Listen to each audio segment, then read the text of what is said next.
ক্ষিপ্রং ভবতি ধর্মাত্মা সহস্রান্তিং নিগচ্ছতি কন্তেয় প্রতিজানাহে ন মে ভক্তা প্রণশ্যতি। কলিযুগ পাবন অবতার, পরম প্রেমময়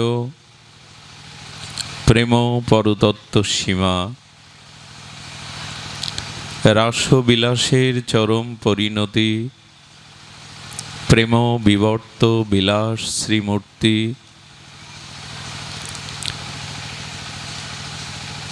নিখিল পরাৎপর ভক্তবৎসল, সর্বজীবের আশ্রয় স্বরূপ, সর্ব অবতার সার শিরোমণি, কলিযুগ জীবের একমাত্র আশ্রয় গতি, শ্রী শ্রী গৌর নিত্যানন্দের অপর অনুকম্পায়, শ্রী শ্রী রাধা দামোদরের অহৈতুকী অনুকম্পায় করুণায় এই ঊর্জাদর নিয়ম সেবা বা কার্তিক ব্রতের এই পাবনী অনুরাগপূর্ণ ভজন মাসিস্থ তারাশি সান্দারবাড়ি শ্রীদাম ভবনের শ্রী অঙ্গিনায় তৃতীয় দিবসব্যাপী ভাগবতীয় ভক্তিযজ্ঞের যে পরম আয়োজন, তৎসহ ভুবনমঙ্গল বিশ্ব পাবন কলিযুগের যুগধর্ম জীবধর্ম শ্রী শ্রী হরিনাম সংকীর্তন 24 প্রহর ব্যাপী যে মহানাম সংকীর্তন, এই পরম সুমঙ্গল মাঙ্গলিক ভক্তিযজ্ঞের সুধাযজ্ঞের অমৃতযজ্ঞের আজ ভাগবতীয় দ্বিতীয় দিবসীয় শ্রী শ্রী ভগবানের নামরূপ লীলা প্রসঙ্গে আমরা শুভারম্ভে প্রারম্ভে অস্মদীয় জীবনধন জীবন সর্বস্ব প্রাতঃস্মরণীয় পরম বন্দনীয় শ্রী শিল গুরু মহারাজের রাতুল আতুল পাবন পদারবিন্দে পরার্ধ কোটি দণ্ডবত প্রণতি। সমাগত গৌড়ী আচার্য কুলতিলক,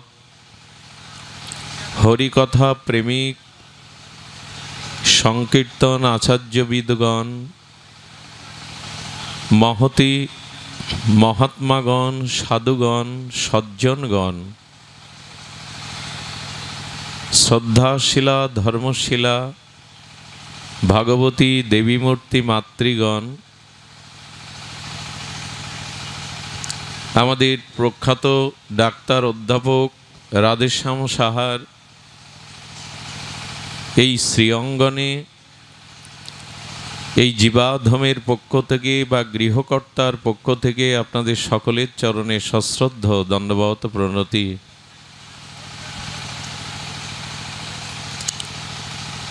সুধীজন, মানুষ আজ একটি পরশ পাথরের অনুসন্ধান মনে মনে অনুভব করে, যে পরশ পাথরের স্পর্শে, যে ভক্তি মনির স্পর্শে আমার স্বভাব যেন শুদ্ধ হয়, আমি যেন সৎ হতে পারি, সজ্জন হতে পারি, আমার জীবনের পরম লক্ষ্যে আমি যেন পৌঁছাতে পারি, তো সেই ভক্তিমণি পরশ পাথর কিভাবে প্রাপ্ত হব আমরা, সেই প্রসঙ্গেই আজকের আলোচনা।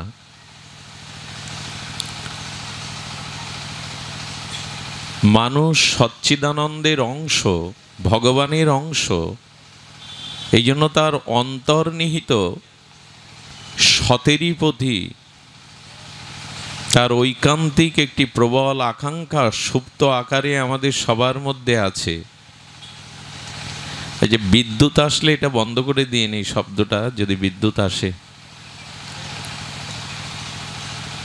বললেন আমাদের অন্তর্নিহিত সুপ্তভাবে আমরা সৎকেই চাই, আনন্দকেই চাই, কিন্তু সেই সৎ আনন্দ নির্মল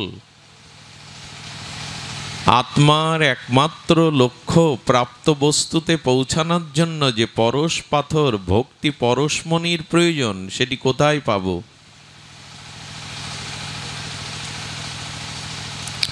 সেই ভক্তি পরশমণি স্পর্শমণি কোথায় আমরা অন্বেষণ করব? এই বিষয়ের উপরে সাক্ষাৎকার বা পর্যালোচনার আগে একটা জিজ্ঞাসা আপনাদের করি। ভগবান কোথায় আছেন? সচ্চিদানন্দ বিভু চৈতন্য সর্বজীবের আশ্রয় স্বরূপ সেই নিখিল পরাৎপর আনন্দ ঘন সচ্চিদানন্দ ঘন বিগ্রহ কি বৈকুণ্ঠে আছেন? তিনি কি দ্বারকা মথুরা কাশীতে আছেন? তিনি কি প্রয়াগে আছেন? তিনি কি মন্দিরে মন্দিরে আছেন? কোথায় এই পরমাত্মার সচ্চিদানন্দ স্বরূপ ভগবান কোথায়?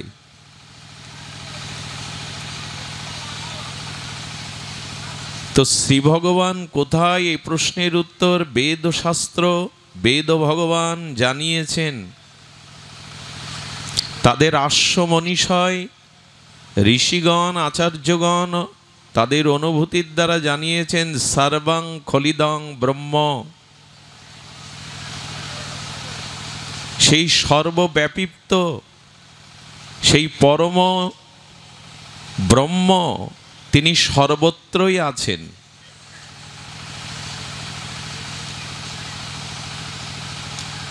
এটি শাস্ত্রের অনুভূতির ভাষা যে ঈশ্বর সর্বভূতে সর্বকালে সার্বজনীন সার্বদেশিক সার্বজনীন রূপে সবখানে ঈশ্বরের অবস্থিতি।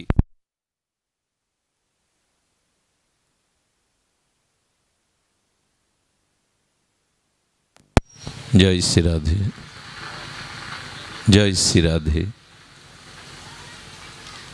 তো ভগবানের অবস্থিতি সর্বজনীন সর্বকালিক সর্বদেশিক বিশ্বজনীন। আছো অনল অনিলে চির নভনীলে ভূদর সলিলে গহনে, আছো বিটপি লতায় জলদেরও গাই শশী তারকায় তাপনে। কোথায় তার অবস্থিতি? নাই। সর্বং খলিদং ব্রহ্ম। ঈশ্বর যদি সর্বকালিক সর্বদেশিক সার্বজনীন সবখানেই তার স্থিতি, তবে ঈশ্বরকে খুঁজছি কোথায় আমরা? বৃন্দাবনে, মথুরা মণ্ডলে, গয়াতে, কাশীতে, গঙ্গাতে, বৈকুণ্ঠে কোথায় তাকে খুঁজে পেয়েছি? ধ্যান দিন, ঈশ্বর তবে কোথায়? আচ্ছা, ঈশ্বর সর্বত্র আমরা জানলাম, বেদ ভগবান জানালেন সর্বং খলিদং ব্রহ্ম আমরা জানলাম। আচ্ছা, ঈশ্বর যদি সর্বত্র হয় তা আমরা আলাদা করে মন্দির করি কেন?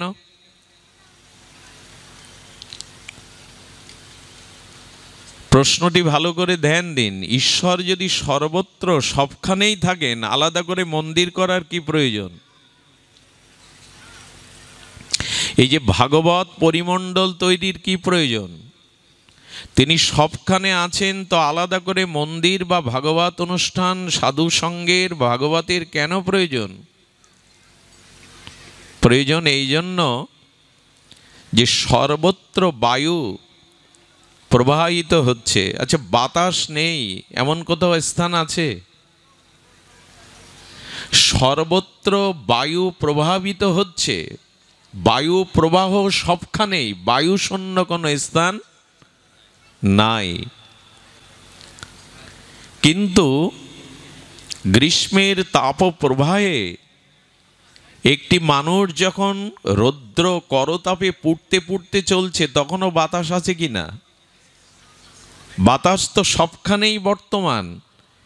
কিন্তু গ্রীষ্মের তাপপ্রবাহে ক্লান্ত শ্রান্ত ঘর্মাক্ত ব্যক্তি যখন রৌদ্র করতাপে পথচারী হয়ে চলছে, তখনও তো বাতাস আছে। তিনি বৃক্ষের শীতল ছায়াতে বসেন কেন? বাতাস তো সবখানে আছে। বৃক্ষের শীতল ছায়াতে কেন তিনি বসেন? বসেন এই জন্য, বাতাস সবখানে আছে বটে, কিন্তু বৃক্ষের সুশীতল ছায়ায় বসলে ওই বাতাসটা আরো শীতল মায়ের আঁচলের মতো মধুর হয়ে ক্লান্তি জড়িয়ে দেয়। রাস্তায় পথচারী ব্যক্তির সূর্যের তাপে বাতাস পাচ্ছে, কিন্তু বৃক্ষের সুশীতল ছায়ে মায়ের আঁচলের স্নেহসিক্ততা, এটা বৃক্ষের ছায়াতে বসলেই পাওয়া যায়। রাস্তায় পাওয়া যায় কি উন্মুক্ত জায়গায়? তেমনি ভগবান সবখানেই আছেন, কিন্তু যেখানে তার আরাধনা উপাসনা হয় নিত্য, সেই মন্দিরে ভগবানের স্নিগ্ধ একটা পরশ আছে, অনুভূতি আছে, এই জন্য মন্দির। আচ্ছা, আমাদের মুখের যে বায়ু বাতাস, এই বাতাসটা আপনি শব্দ করুন, বাতাসটা ছেড়ে দিন মুখ দিয়ে। আমাদের ভিতরে পঞ্চত্ব শরীরের যে বায়ু আছে, তো বাতাস আছে, তো বাতাসটা মুখ দিয়ে ফুৎকার আকারে ছেড়ে দিন। সে বাতাসের কোনো সুর নেই, মাধুর্য নেই, শব্দ মাত্র, বাতাস মাত্র। কিন্তু সেই অধরে বাতাসটা যদি বংশীর মধ্যে প্রবেশ করে, বাঁশির মধ্যে, বাতাস তখন রাগ রাগিনীর মধুর আলাপচারিতা করে, চিত্তকে বিমল করে দেয়। বাতাস তো বাতাসই, বংশীর মধ্যে বাতাস গেলে এত মধুর সুরালাপ কেন করে? ওইখানে বাঁশির মধ্যে হৃদয়ের অনুভূতিটা সুর মূর্ছনায় ছড়িয়ে পড়ে, ওটাও তো বায়ু। তেমনি ভগবান সবখানে আছে, কিন্তু যেখানে সাধুগণ মিলিত হয়ে আপনাদের মতো স্নিগ্ধ শান্ত সমাহিত ভজনানন্দী শুদ্ধ ভক্তগণ সজ্জনগণ একত্রিত হয়ে ভগবানের গুণকীর্তন করেন, সেখানে ভগবান আছে বটে, সে ভগবান বাঁশির মধ্যে সুরের মতো, মন্দিরে স্নিগ্ধ ভগবানের মতো। আরে ভগবান তো আপনার বাড়ি আছে, এখানে এলেন কেন? এখানে ভগবানের আনন্দময় প্রকাশ আছে, মন্দিরে ভগবানের বিশেষ করুণার প্রকাশ আছে। তেমনি ঈশ্বর সর্বত সর্বদা তিনি আছেন বটে, কিন্তু উপলব্ধির জায়গা এই সৎসঙ্গ, ভগবৎ সঙ্গ।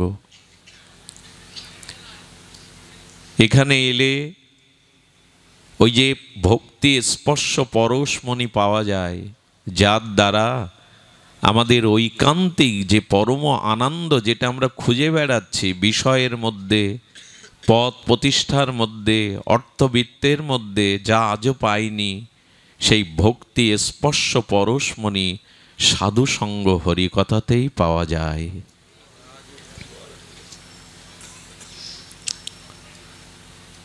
এই জন্য বলছেন ক্ষিপ্রম ভবতি ধর্মাত্মা।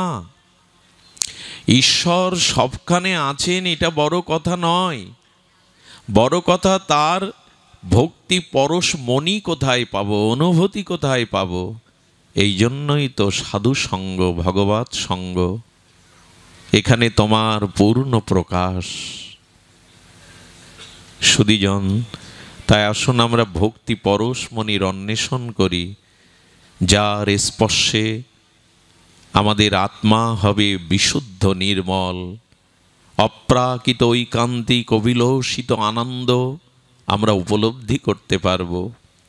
আমি অন্ধকার থেকে আলোর পথে আসতে পারব। আমি মৃত্যুকে এড়িয়ে পরম অমৃতের পথের যাত্রী হতে পারব। আমি অসৎ হতে সতের আলো, দিব্য আলোকে জাগরিত হতে পারব। আমি নূতন এক মানুষ, নূতন এক পরিচয়, নূতন এক আনন্দ, নূতন এক অনুসন্ধানে ব্রতী হব। এই ভক্তি পরশমণি একমাত্র সাধুসঙ্গ হরিকথাতেই পাওয়া যায়। এটি ভক্তি স্পর্শমণি। 10 মিনিট হরিকথার সূচনা হয়েছে, কিন্তু আমাদের হৃদয়, এখানের বাতাবরণ পুরো বদলে গেছে। এটাই হলো স্পর্শমণির পরশ। এসব মহাত্মাগণ, ত্যাগ বৈরাগ্যগণ, তাদের হৃদয়ের ভজন অনুভূতি কণাটাই বাতাসে ছড়িয়ে পড়েছে। সাক্ষাৎ অক্ষররূপ রসব্রহ্ম ভগবানের গুণগাথাই বাতাস পরিমণ্ডলে ছড়িয়ে পড়েছে। এজন্য এখানের এখন সেই ভক্তি স্পর্শমণির পরশ আমরা অনুভব করতে পারি। তবে যে কথা আমরা ব্যক্ত করছি, যে কথা আমরা আলোচনা করছি, এর উপলব্ধিতে আসতে গেলে এখানে যেটি প্রয়োজন সেটি হলো আমাদের শ্রদ্ধা। শ্রদ্ধা যদি না হয় এখানে এসেও কিছু পাবেন না। শ্রদ্ধা যদি না থাকে, ভগবান সর্বত্র আছে কিন্তু আপনার উপলব্ধি আসবে না। আমি আজ কটা দিন একটা কথা বারবার উচ্চারণ করছি।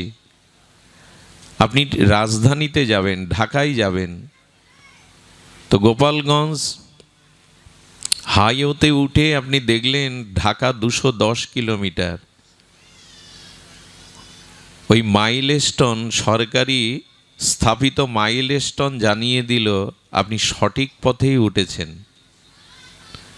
ওখানে যদি লেখা থাকতো ঢাকায় আপনার গন্তব্য, লেখা আছে বরিশাল 100 কিলোমিটার, জানতে হবে মাইলস্টোন জানিয়ে দিচ্ছে আপনি সঠিক পথে ওঠেননি। আচ্ছা, 210 কিলোমিটার রাজধানী গন্তব্য আপনার, আপনি 100 কিলোমিটার দূরে গিয়ে দেখলেন 110 কিলোমিটার বাকি। তাতে কি বোঝা যায়?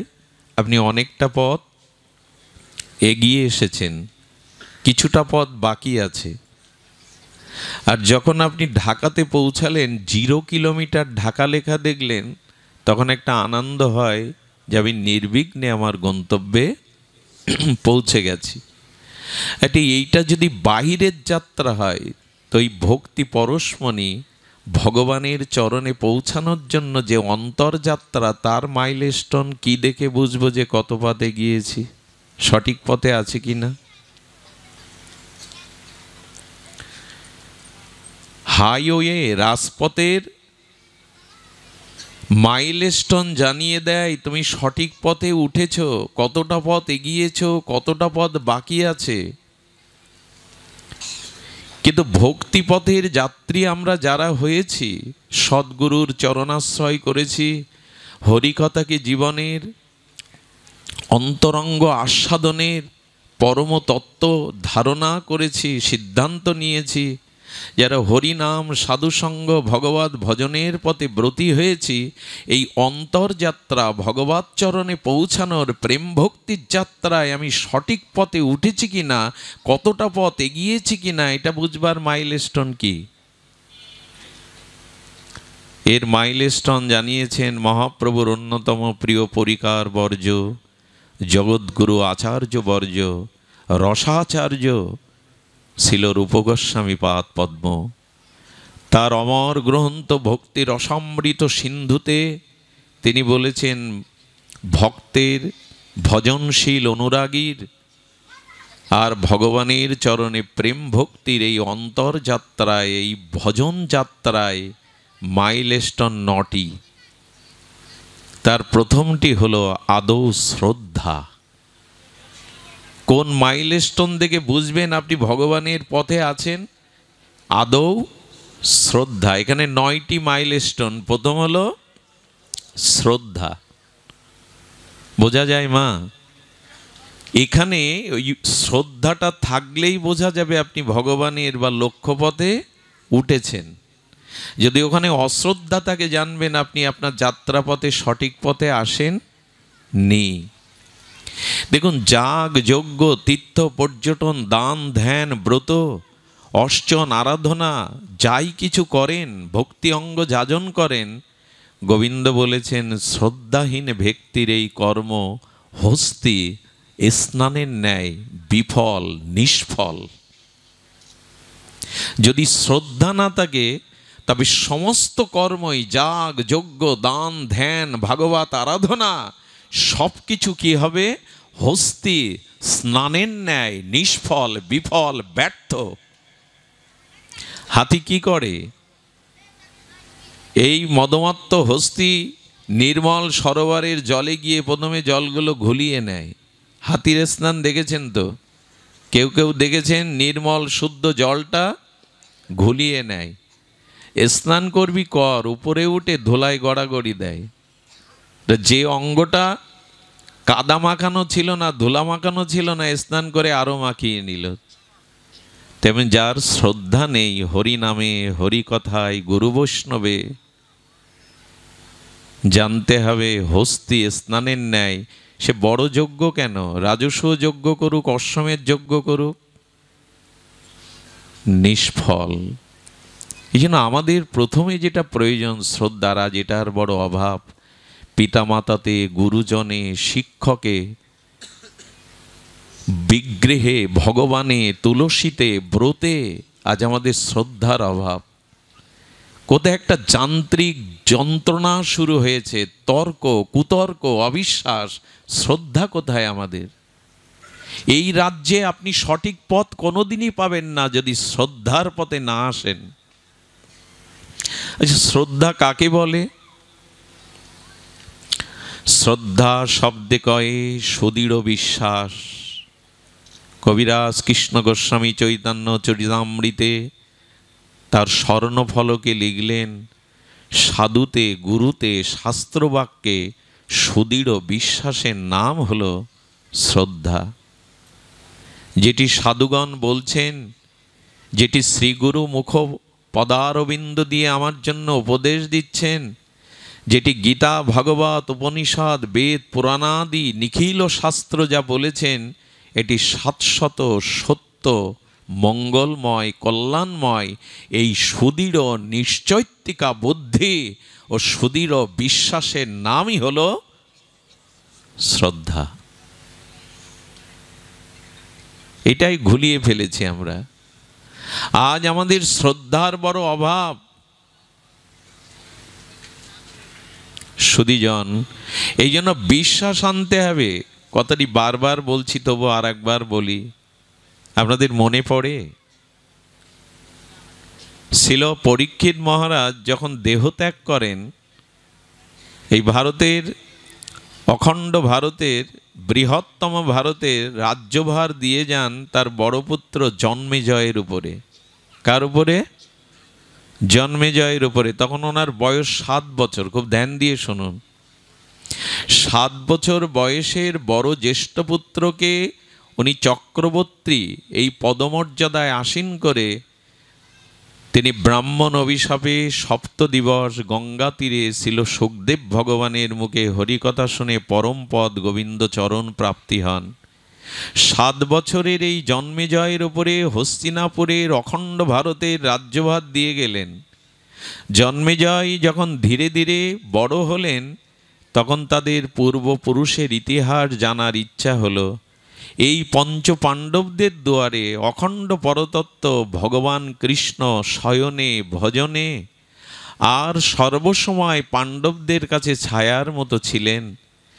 আর এই অর্জুনেরই, আমার পূর্বপুরুষ অর্জুনেরই সারথ্য স্বীকার করেছিলেন সকল বিশ্ব ভূমণ্ডলের যিনি মহাসারথী, তিনি অর্জুনের রথের সারথী হয়েছিলেন। আমি একটু জানতে চাই শ্রীকৃষ্ণ পঞ্চ পাণ্ডবদের ইতিহাস লীলা কার কাছে শুনবেন?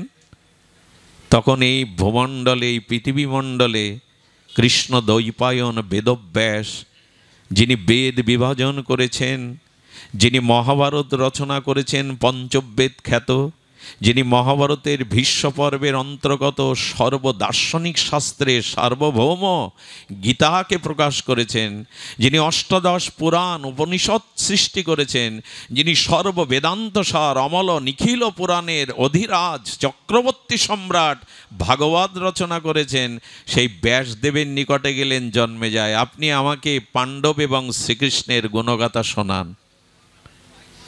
কার কাছে শুনতে গেছেন? যিনি স্বয়ং বেদব্যাস, ভগবানের জ্ঞানময় মূর্তি, জ্ঞান প্রকাশ। সেই ব্যাসদেবের কাছে যখন ভাগবত মহাভারত শুনছেন, তখন কুরুক্ষেত্রের ওই ইতিহাস যখন ব্যক্ত করছেন কৃষ্ণদৈবান বেদব্যাস, তখন বললেন কুরুক্ষেত্র যুদ্ধ আর তার লোকক্ষয়, তার পরিণতি যখন বর্ণনা করছেন, তখন জন্মেজয় বললেন, ভগবান ব্যাস, হে প্রণম্য চরণ, হে প্রাতঃস্মরণীয়, আমার মনে হয় ভগবান কৃষ্ণ চাইলে কুরুক্ষেত্রের যুদ্ধ বন্ধ করতে পারত, কিন্তু উনি করেননি কেন? ব্যাসদেব বোঝাতে চেষ্টা করলেন, শ্রীকৃষ্ণ চেষ্টা করেছিলেন, তিনি সন্ধির প্রস্তাব নিয়ে দুর্যোধনের কাছে, অহংকারীর কাছে, দাম্ভিকের কাছে গিয়েছিলেন। পাণ্ডবরা তোমার কি হয়? দুর্যোধন বলে, আমার ভাই। বলে, তাদের বেঁচে থাকার অধিকারের জন্য 5টা গ্রাম ওদের দাও। বলেন, আপনি কি ভিক্ষা চাইতে এসছেন ওদের পক্ষ থেকে? ভগবানকে সামনে পেয়ে, এই শান্তির প্রস্তাব পেয়ে 5টা গ্রামের প্রস্তাবনা ভগবান জানাতে গেছে। অভিমানী দুর্যোধন বলে বসলেন, ভিক্ষা চাইতে এসছেন ওদের পক্ষ থেকে, তবে জানিয়ে দিন সুসাগ্র মাটিও বিনা যুদ্ধে আমি ওদের দেব না। ব্যাসদেব বোঝাতে চেষ্টা করলেন, ভগবান না চাইলেও কুরুক্ষেত্র যুদ্ধ সংগঠিত হয়েছে, এবং ভগবান থাকা, ধ্যান দিন, কিছু ঘটনা ঘটবে, আপনারা এই কথার দিকে দৃষ্টি দিন, যে কিছু ঘটনা আছে ভগবান চাইলে না চাইলেও ঘটবে, যেমন তোমার জীবনেও ঘটতে পারে। দেখুন, শাস্ত্র কথাতে, ভগবানের লীলাতে যদি শ্রদ্ধা না হয়, তার পরিণামটা সংক্ষিপ্তভাবে জানুন। ভয় হবে আপনার, আর ভয় হওয়াটা ভালো। অনেক সময় ভয় ভক্তির পথে নিয়ে যায়। শাস্ত্রতে যদি বিশ্বাস না করেন, ভগবানের কথাতে, লীলাতে, শাস্ত্র বাক্যে, সাধু বাক্যে যদি বিশ্বাস না করেন, তার ভয়াবহ পরিণতি শুনুন, লক্ষ্য করুন। বলছেন, ভগবান চাইলে সর্বশক্তিমান উনি, ওনার শব্দে অভিধানে অসম্ভব বলে কিছু নাই। ভগবান কৃষ্ণ চাইলে যুদ্ধ বন্ধ করা যেত। বসো, ওখানে বসো, বসো, এখানে এসো না, এখন বসো। যে চাইলে সম্ভব ছিল। ব্যাসদেব যখন দেখছেন ওকে কৃষ্ণ লীলাতে বিশ্বাস করানো যাচ্ছে না, শ্রদ্ধা আসছে না, তখন কি বলল জানেন? বলল, তোমার জীবনে 5 বছর পরে একটি ঘটনা ঘটবে, আমি এখন বলে দিচ্ছি, দেখো এড়াতে পারো কিনা। বলে, 5 বছর পরে তুমি কোনো ঘোড়ায় উঠবে না, কিন্তু আমি জানি তুমি ঘোড়ায় উঠবে। ব্যাসদেব বলছেন, ব্যাস ভগবান বলছেন, তুমি যদি ঘোড়ায় ওঠো কখনো, কিন্তু সাদা ঘোড়ায় উঠবে না, কালো বা লাল ঘোড়ায় উঠবে, কিন্তু আমি জানি তুমি সাদা ঘোড়ায় উঠবে। সাদা ঘোড়ায় যদি ওঠো, তবে উত্তর দিকে যাবে না, অন্য দিকে যাবে, কিন্তু আমি জানি তুমি উত্তর দিকে যাবে। যদি সাদা ঘোড়ায় ওঠে মৃগয়া করতে জঙ্গলে যাও, তবে উত্তর দিকে যদিও যাও, কোনো শীতল সরোবরে তৃষ্ণার্ত হয়ে বসবে না, কিন্তু আমি জানি তুমি বসবে। যদি শীতল সরোবরে বসো, ওইখানে একটা অপরূপ যুবতী সুন্দরী থাকবে, তার প্রতি আসক্ত হবে না, আমি জানি তুমি আসক্ত হবে। ওই যুবতীর আসক্তিতেও তোমাকে বিবাহ করতে চাইবে, কিন্তু তুমি বিবাহ করবে না, কিন্তু আমি জানি তুমি মোহগ্রস্ত হয়ে তাকে বিয়ে করবে। যদি তাকে বিয়ে করো, তবে তার কথা মতো তুমি কোনো ব্রাহ্মণকে হত্যা করবে না, কিন্তু আমি জানি তুমি হত্যা করবে, এবং এই ব্রাহ্মণ হত্যার পাপে জরাগ্রস্ত হয়ে, কুষ্ঠগ্রস্ত হয়ে তুমি মৃত্যুবরণ করবে। দেখো ঠেকাতে পারো কিনা। শাস্ত্রতে শ্রদ্ধা না আসলে তার পরিণামটা, আমি এই কথা শোনার পর 3 ঘন্টা ভয়ে আমার বুক শীতল হয়ে গেছিল। শাস্ত্রবাক্যে কুতর্ক আনতে আনতে, যুক্তি আনতে আনতে আমাদের পরিণতি ডেকে আনছি আমরা।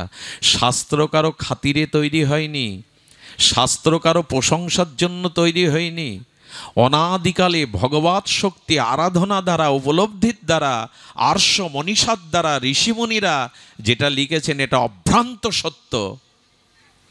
শাস্ত্রের প্রতিটি বাক্য অভ্রান্ত সত্য।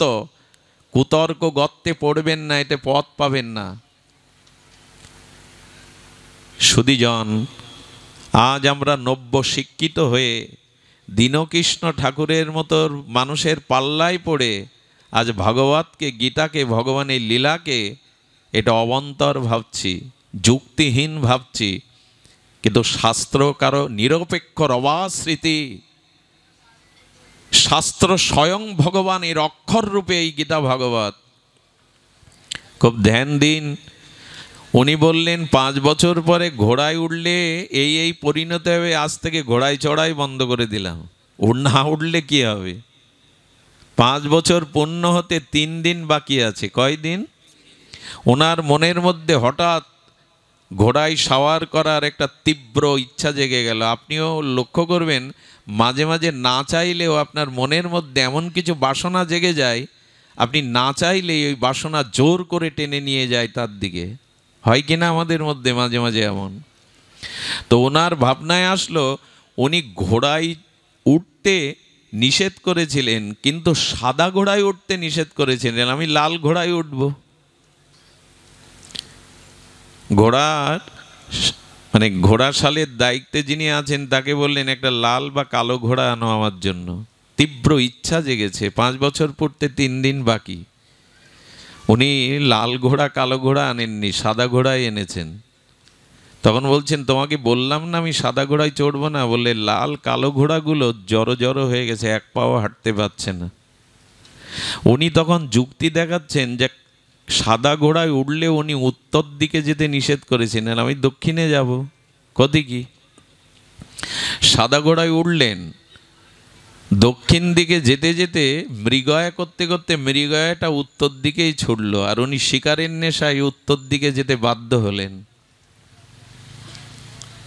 উত্তর দিকে যখন গেলেন, সারাদিন মৃগয়া করতে গিয়ে শিকার না পেয়ে শ্রান্ত তৃষ্ণার্ত হয়ে নির্মল পদ্ম প্রকাশিত সরোবরের ছায়ায় বসলেন। বলে উনি বলেছিলেন বসবে, কিন্তু কোনো সুন্দরী রমণী যুবতীর প্রতি আসক্ত হবে না। কিন্তু এমন রূপযৌবন সম্পন্ন যুবতী রত্নের রূপ লাবণ্য দেখলেন যে মোহিত হয়ে ওর কাছেই চলে গেলেন। গিয়ে বললেন, আমি তোমাকে আমার রাজপ্রাসাদে নিয়ে যেতে চাই।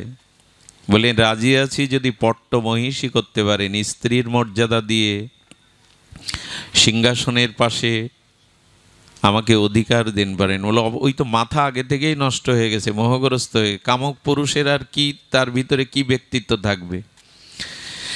উনি বললেন, আমি গিয়েই রাজপ্রাসাদে বিয়ে করে তোমাকে স্ত্রীর মর্যাদা দেব, পট্টরানীর মর্যাদা দেব। নিয়ে এলেন ঘোড়ার পিঠে উঠে। যখন ঘরে প্রবেশ করতে বলছে, তখন বললেন, বিবাহ ছাড়া আমি ঘরে প্রবেশ, আমাকে আগে অধিকার দিন। রাজপুরোহিতকে খবর দিয়ে দেখলেন উনি কোনো পাঠ প্রচারে চলে গেছেন। ওনার যুবক ছেলে আছেন, কিন্তু তিনি প্রকৃত উপবিদধারী যথার্থ শাস্ত্রজ্ঞ নন। বলেন, ওনার বিয়েতেই হবে, উনি ব্রাহ্মণ পুত্র। কোনো রকমে বিবাহ সম্পন্ন হওয়ার পরে নববধূ আর জন্মে যায় দক্ষিণা দিয়ে ব্রাহ্মণকে প্রণাম করতে গিয়ে এই সুন্দরী যুবতী রঙ্গের বসন বাতাসে উড়ে গেল। ওর উদ্দীপ্ত যৌবন দেখেই ব্রাহ্মণ কুমার কামার্থ শক্ত হয়ে কামের দৃষ্টিতে চেয়ে হেসে উঠলেন। তখনই এই রমণী এই মোহগ্রস্ত জন্মেজয়কে বললেন, আজ আমি রানী, তোমার স্ত্রীর প্রতি একজন যুবক কাম দৃষ্টি দিয়ে উপহাস করছে, তুমি রাজা দণ্ডদাতা, তুমি এটা মেনে নিয়েছো? ওর মাথাটা উত্তক্ত করে দিল, ধারালো তলোয়ার দিয়ে ব্রাহ্মণের মাথায় কেটে দিল। এই অভিশাপে একদিন পরে কুষ্ঠ দেখা দিল। গল্প শোনাতে বসিনি আপনাদের, শাস্ত্রবাক্যে বিশ্বাস না হওয়ার পরিণতি ভগবান বেদব্যাস বলে দিলেন, ঠিক তাই তাই ঘটল। বাঁচতে কে না চায়? ওই কুষ্ঠ মাংস খসে খসে পড়ছে। আবার ব্যাসদেবের চরণে গিয়ে বললেন, এবার বিশ্বাস হয়েছে যে ভগবানের লীলাতে অবিশ্বাস করা আমার উচিত হয়নি। ভগবান চেয়েছিলেন যা ঘটবার তাই ঘটেছে, আপনি আমাকে বাঁচান। বলেন, বাঁচবার একটাই পথ, চলে যাও বিশ্বপন ঋষির কাছে গিয়ে ভগবানের লীলা শোনো। এক একটি লীলা যদি শ্রদ্ধার সহিত বিশ্বাসের সহিত শ্রবণ করো, এক একটা কুষ্ঠ কত সেরে যাবে। কিন্তু আবার যদি কোনো লীলাতে অবিশ্বাস আছে, ওই কুষ্ঠ সারবে না, ওতেই তোমার পরিণতি আসবে। আবার সতর্ক করলেন। বিশ্বপ্পন ঋষির কাছে গিয়ে ভগবানের লীলা শুনতে শুনতে যতবার শোনে, শ্রদ্ধা আসে, চোখে জল আসে, এক একটা কষ্ট নিরাময় হয়ে যায়। কিন্তু যখন পঞ্চপাণ্ডবের মহিমা বর্ণনা করছেন তখন বললেন, জানো তোমার পূর্বপুরুষের মধ্যে ভীমসেনের গায়ে ঈশ্বর প্রদত্ত এত শক্তি ছিল, একটা বড় হাতিকে উনি শূন্যে উঠে ঘুরিয়ে ছেড়ে দিলে স্যাটেলাইটের মতো উপরে ঘুরতো, এত বল ছিল। হেসে উঠে বললেন, এটা আমার বিশ্বাস হয় না। তখনই বললেন বিশ্বম্পন, কিছু করার নেই। এই বিশ্বাস, ঈশ্বর প্রদত্ত শক্তিতেও তোমার শাস্ত্রবাক্যে বিশ্বাস হলো না, আর ওই ক্ষততেই জন্মে যাওয়ার মৃত্যু হলো। এই জন্য যারা শাস্ত্রজ্ঞ, যারা অনুভূতি সম্পন্ন, সেই সাধুগুরু বৈষ্ণব শাস্ত্রের বাক্যকে কখনো অহেতুক গল্প, আষাঢ়ে গল্প ভাববেন না। আমরা জানি না, আমাদের তত্ত্ব অনুসন্ধান নেই, তাই আমরা বলি, কিন্তু ওর এক একটি অক্ষর মানব কল্যাণে কল্যাণ বয়ে আনতে পারে। আমি প্রথমেই বলবো, এই সাধু শাস্ত্র বাক্যের প্রতি বিশ্বাস আনন, এরই নাম শ্রদ্ধা। আমার আলোচনার বিষয়বস্তু ছিল সেই ভক্তি স্পর্শমণি কোথায় পাবো। এখন আমরা জানলাম ভগবান সবখানে আছেন, তো এই সবখানে আছেন, কিন্তু উপলব্ধিতে এসে সেই ভক্তি স্পর্শমণি পাবো কি করে, বা তাই আমরা কিঞ্চিত আলোচনায় ব্রতী হব। আচ্ছা, কি দিয়ে পাওয়া যাবে? বিদ্যার দ্বারা। ভগবান সবখানে আছেন, প্রেম বা উপলব্ধি আসবে কি? বিদ্যার দ্বারা, অর্থের দ্বারা, অনুষ্ঠানের দ্বারা, যাগযজ্ঞের দ্বারা? ভগবান বলছেন না। তুলসীদাস গোস্বামীপাদ তিনি বলেছেন, সর্বব্যাপক হরি, সর্বব্যাপক, সর্বদা আছেন, কিন্তু হরিকে পাওয়ার জন্য যে পন্থা, সেটি কর্ম নয়, জ্ঞান নয়, অনুষ্ঠান নয়, অর্থ নয়, বিদ্যা নয়। হ্যাঁ, এগুলি প্রয়োজন, জ্ঞানের প্রয়োজন, বিদ্যার প্রয়োজন, পাণ্ডিত্যের প্রয়োজন, অর্থের প্রয়োজন, অনুষ্ঠানের প্রয়োজন, কিন্তু এগুলি এক একটি স্তর ভগবানকে পাওয়ার, কিন্তু এগুলি দ্বারাই পাবে শাস্ত্র এটা বলেনি। এগুলির সাথে প্রেম যুক্ত হতে হবে, তবে পাবে। ধ্যান দিন, জ্ঞানের দ্বারা পেতে পারেন, বিদ্যার দ্বারা পেতে পারেন, যাগযজ্ঞের দ্বারা পেতে পারেন, কিন্তু তার সাথে একটি সত্য হলো প্রেম থাকা চাই। বিনা প্রেম সে নাহি মিলে নন্দলালা। সুধীবৃন্দ, পুকুরে মাছ আছে, আপনি মৎস্য শিকারী বটে, হুইল কি বলে ওকে মাছ ধরা? ছিপ বলুন বা হুইল বলুন। আচ্ছা, মাছ আছে, হুইলও সুন্দর দামি, সারাদিন বাইছেন, কিন্তু ওর থেকে একটা মাছ ধরল না বড়শিতে। একটাই কারণ, সব আয়োজন আছে কিন্তু বড়শির আগায় চার নেই। প্রেম যদি না থাকে আপনার মধ্যে, কোনো জ্ঞানের দ্বারা, কোনো বিদ্যার দ্বারা, কোনো অনুষ্ঠানের দ্বারা, কোনো কিছুর দ্বারা ভগবৎ প্রাপ্তি আপনার এ জন্মে কেন, কোনো জন্মেই হবে না। আচ্ছা, মায়েরা এত সুন্দর করে রান্না করলো, তো সে যা যা যার ভালো লাগে উপাদেয় আস্বাদ্য বস্তু রান্না করলো, কিন্তু লবণ নাই, আস্বাদন হবে মা? হবে কি? আস্বাদন হলো না। ওইটুকু লবণ, ওইটুকু না হলে যেমন দ্রব্য আস্বাদিত হয় না, তেমন বহু আয়োজন, বহু বিদ্যা, বহু জ্ঞান, বহু অধ্যাপন, প্রেম নাই তো লবণহীন তরকারির মতো। ডক্টর মোহনব্রত ব্রহ্মচারী বলছেন, এই ভাগবত গঙ্গোত্রী, ইটের পরে ইট দিলেই পাঁচিল হয় না, সমাধি হয় না, মন্দির হয় না। সিমেন্ট দাও, মাঝখানে মশলা সিমেন্ট না দিলেও ধসে পড়বে। তেমনি প্রেম যদি না থাকে, কোনো চেষ্টার দ্বারাই ভগবানকে তুমি পাবে না। আচ্ছা, আমি যদি দুধ পান করি, সব আহার ছেড়ে দিয়ে দুগ্ধ পান করতে থাকি, দুগ্ধ পানরত ব্যক্তি ভগবান পাবে না। মীরা বলছেন, বাছুরগুলো তো শুধু দুধ খায়, ওরা ভগবান পায়? আচ্ছা, যদি বলে আমি ফল খেয়ে ভজন করি, অনেকে আছে ফলাহারি বাবা। এই মাসে আমাদের এটা দামোদর মাস চলছে, এটা খুব নিয়মের বিধিতে চলতে হয় আমাদের, ক্ষৌর কর্ম করতে নেই, এক সিদ্ধ আদি পেতে হয়, অমুক তমুক অনেক কিছু আছে। তো তার মধ্যে অনেকেই ফল পান। তো ফল আহার করে যদি ভগবান পাওয়া যেত, বাদুড়গুলো আগে পেত। ওরা তো ফলই খায়। কারো পায়ে চাকা লাগানো আছে দেখবেন, মানুষের দুয়ারে গিয়ে সাহায্য প্রার্থনা করে 6 মাস তিত্তে তিত্তে ঘোরে, যেন চাকা লাগানো। তীর্থে ঘুরবে বলে, তীর্থ ঘুরেই যদি ভগবান পাওয়া যেত, তীর্থে গরুগুলো, সিগালগুলো, কুকুরগুলো তো ঘুরে বেড়ায় সারাদিন, ভগবান পায় কি? ধ্যান দিন, গঙ্গায় 3 বেলা ডুব দিলে যদি ভগবান পাওয়া যায়, তো গঙ্গায় যে হাঙর কুমির আছে, মাছ আছে, ওরা তো সবসময় ডুব দিচ্ছে, ওরা ভগবান পায় তো। মীরাকে বলা হচ্ছে তাহলে ভগবান পাবো কি করে? মীরার সেই বিখ্যাত 500 বছরের আগে ভক্তির মহান বাণী, বিনা প্রেম সে নাহি মিলে নন্দলালা। প্রেম ছাড়া ভগবানকে পাবে না তুমি, যত আয়োজন করো। ডাক্তারবাবু যদি মাসব্যাপী এ জাতীয় অনুষ্ঠান করেন, আপনারাও করেন, কিন্তু প্রেম ছাড়া সেই যোগ্য ভগবানের কাছে পৌঁছাবে না। এই জন্য মূল প্রয়োজন প্রেমের। প্রেম শূন্য জগৎ এখন। এই জন্য জগতের আজ এই ভয়াবহ পরিণতি, হিংসা, বিদ্বেষ, পরশ্রী কাতরতা, লোকের উন্নতিতে হৃদয়ে জ্বালা হওয়া, এইগুলোই তো পৃথিবীর এখন আমাদের ধর্ম হয়ে দাঁড়িয়েছে। কার উন্নতিতে হৃদয়ে জ্বালা হবে আমার, কাকে পেছনে টেনে নামাবো? হিংসা, বিদ্বেষ, কাম, কামনা, ক্রোধ, এই নিয়েই তো জগৎ ভেসে আছে। জগতের মঙ্গল হবে কি করে? প্রেমই তো নেই। প্রেম ছাড়া পৃথিবীর কোনো প্রাণী বাঁচতেও পর্যন্ত পারে না।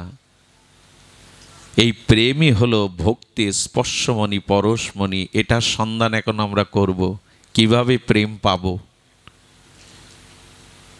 যদিও তাপ প্রবাহ কষ্ট পাচ্ছেন, তবু হরিকথাতে শরীরের কষ্টটা কষ্ট মনে করতে নেই, আত্মার আনন্দ, প্রাণারামের আনন্দটাই উপলব্ধি করতে হয়। দেখুন, অনেকবার বলেছি, অনেকেই মানুষ গরম সহ্য করতে পারে না, কিন্তু একটা কথা বলি, আমাদের অন্তরের যে জ্বালা, এইটা কিন্তু বাইরের ফ্যানে, বাইরের জলে স্নান করলে যাবে না। যাবে? সংসার জ্বালা যাবে? বাইরের গরম আপনি ফ্যানের পাশে, ঠান্ডা মেশিনের পাশে, শীতল জলে অবগাহন করলে যেতে পারে, কিন্তু অন্তরের জ্বালা, সংসারের ত্রিতাপ জ্বালা, এ জোড়াবেন কোথায়? বলেন হরি কথাতেই একমাত্র এটা জোড়ায়। তব কথামৃতম তপ্ত জীবনম। হরি কথাতেই জোড়াবার জায়গা এটি।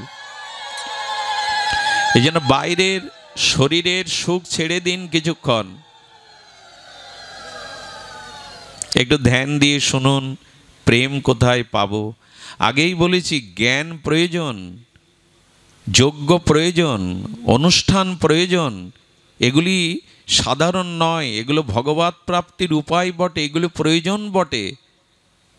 পাণ্ডিত্যও দরকার, যজ্ঞও দরকার, অনুষ্ঠান দরকার, জ্ঞান দরকার, কিন্তু এর দ্বারা পাবেন না যদি এর সাথে ভক্তি যুক্ত, প্রেম যুক্ত না হয়। এটি সত্য আরোপ করেছেন শাস্ত্র মহাজনগণ। সুধীবৃন্দ, এখন এই প্রেম কাকে বলে আর প্রেম কি করে প্রাপ্ত হব, এ বিষয়ে আলোচনা। আমি খুব বেশি অত্যাচার করব না আপনাদের, তবু এসেছেন এই ভবনে কিছুক্ষণ, অন্য সময় তো আমাদের হেসে খেলে সংসার যাত্রায় যায়, কিছুটা সময় নেই সামান্য। প্রেম কাকে বলে?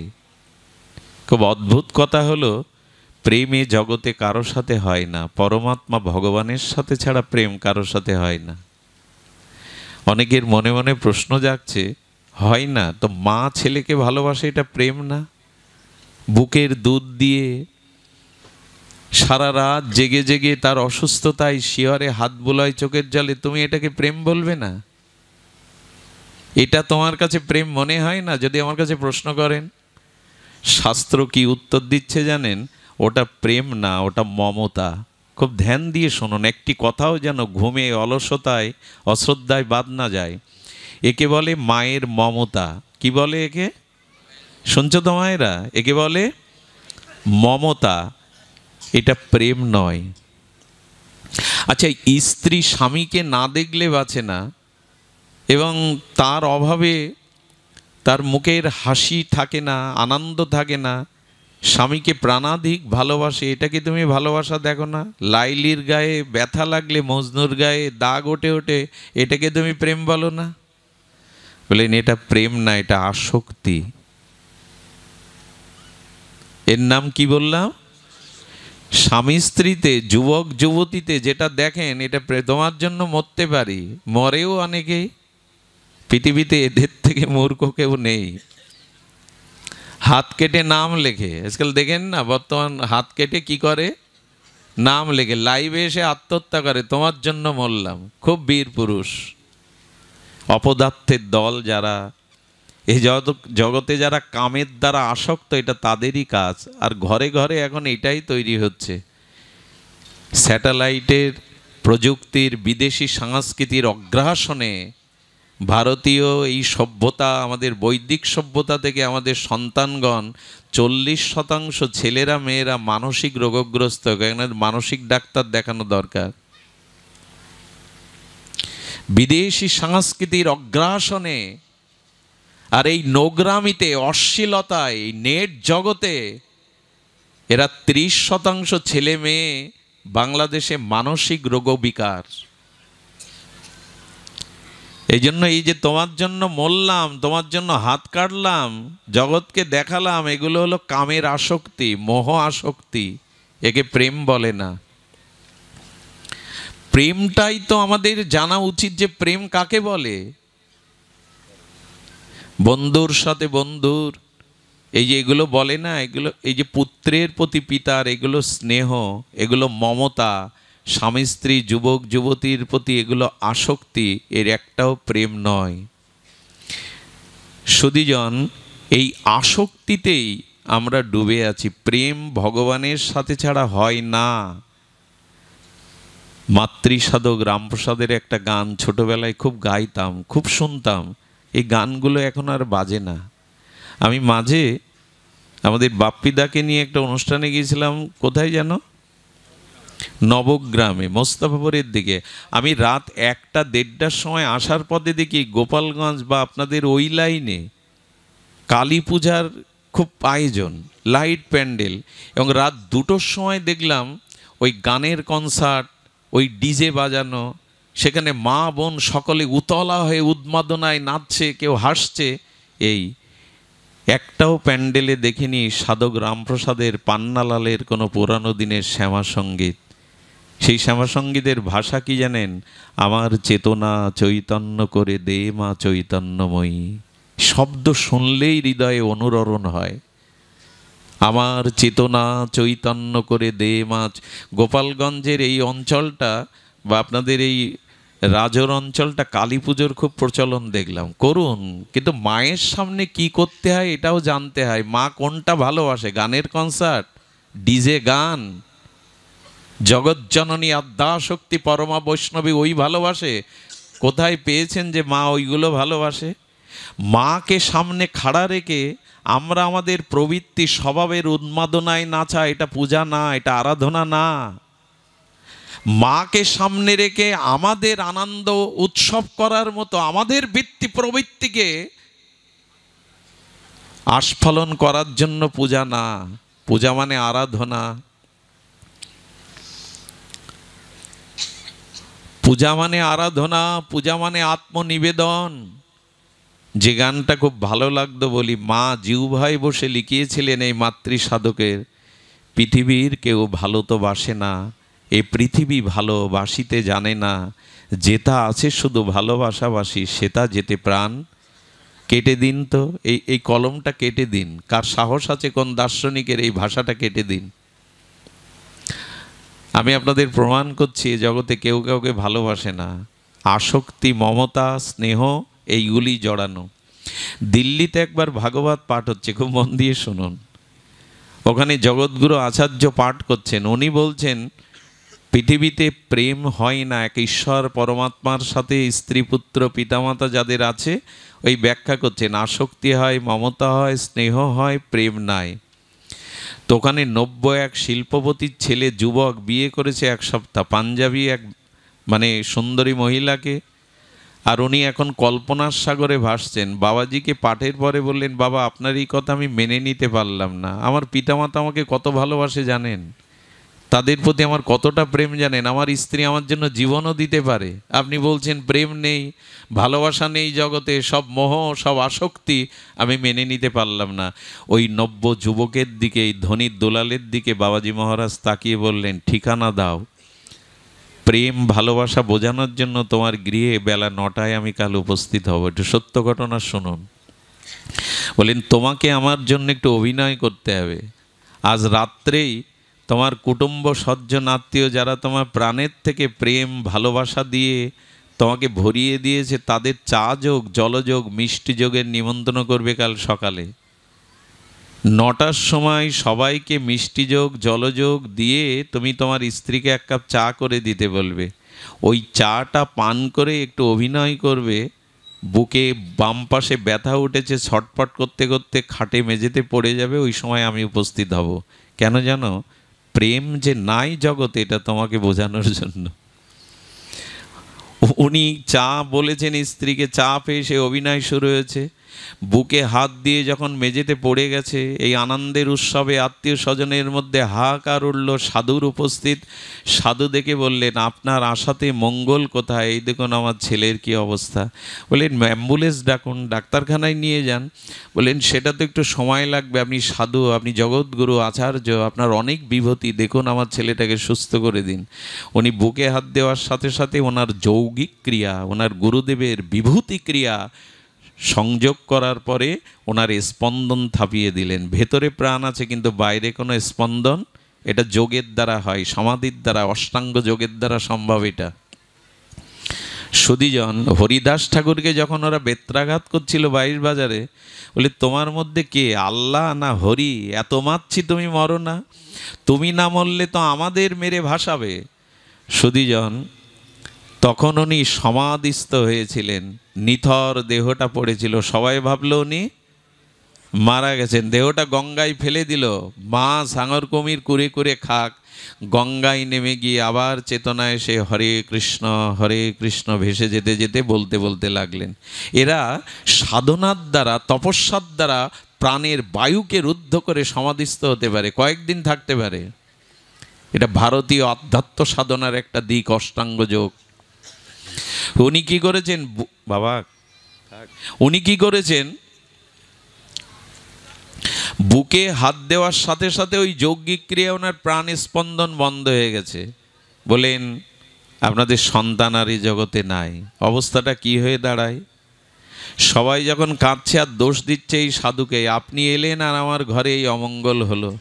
কিন্তু আপনার কাছে অনুরোধ, যা কিছু লাগে, একটা মাত্র উত্তরাধিকারী পুত্র, অর্থ বিত্ত যা লাগে আপনার চরণে সব শোভে দেব। একবার চেষ্টা করুন, আপনার যৌগিক বলে, আপনার কৃপাতে, সাধন বলে যদি বাঁচাতে পারেন। আশা তো করে মানুষ।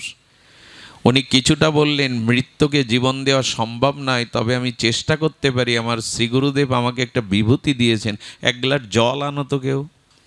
ওই জলে তুলসী দিয়ে একটু ভগবানের নাম নিয়ে বললেন, এর মধ্যে যে ভগবানের বিভূতি শ্রীগুরু কৃপায় আমি সম্পন্ন করলাম, এই জল যে পান করবে সে মারা গিয়ে তার আত্মাটা ওর মধ্যে গিয়ে ও বেঁচে যাবে, খান।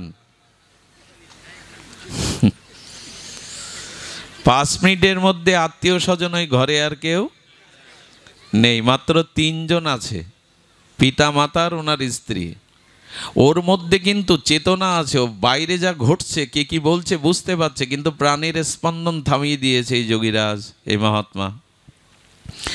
তখন উনি গিয়ে, সাধু গিয়ে বললেন, একটু কাঁদছিলেন, আমি কেন মরলাম না, তো আপনি পান করুন, বিদ্ধ হয়েছেন, আপনার ছেলেকে বাঁচিয়ে দিয়ে যান।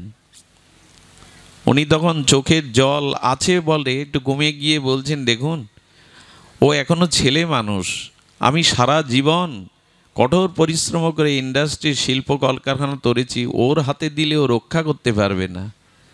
এখন আমার ভাগ্যে হয়তো পুত্র বিয়োগ ছিল, যে গেছে গেছে, ওর আত্মার কল্যাণে আপনি বিধান দিন, কারণ ও রক্ষা করতে পারবে না।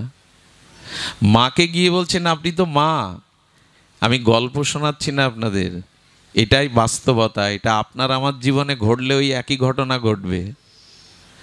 বললেন, ধ্যান দিয়ে শুনুন, বলছেন মা তুমি এইটা জলটা পান করো, তোমার ছেলে বেঁচে যাবে, তুমি মরে যাবে। মরে যাবে শব্দটা জোরে বলছে। মা তখন বলছেন, আপনারাই বলেন স্বামী সেবাই নারীর সর্বশ্রেষ্ঠ ধর্ম, পতিব্রতা ধর্ম।